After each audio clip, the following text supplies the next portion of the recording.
ரொம்ப ஏர்லியரா கல்யாணம் ஆனவங்களா இருந்துட்டாங்கன்னு வச்சுக்கோங்க. சில பேருக்கு இந்த கேது 8ல இருக்கு ஒரு பெண்ணுக்கு. பெரும்பாலும் அந்த மாதிரி கேஸுக்கு சில நேரம் கணவனை இழக்கக்கூடிய சின்ன வயசுலயே கணவனை இழக்கக்கூடிய ஒரு சந்தர்ப்பங்கள் வரது உண்டு. அப்படி சில ஜாதகங்களையும் நான் பார்த்துருக்கேன். பெரும்பாலும் 40 வயசுக்கு மேல தான் அந்த கேது திருமணம் பண்ண பண்ண வைக்கும்.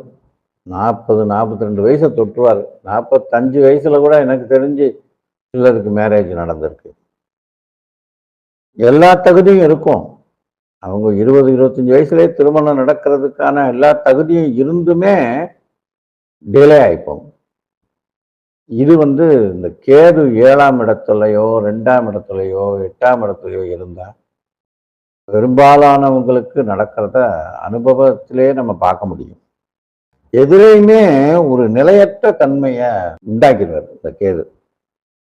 சில நேரம் வாழ்க்கையே வேணாம்டா துறவரம் பூண்டுருவோம் அப்படின்னு நினைச்சுவாங்க.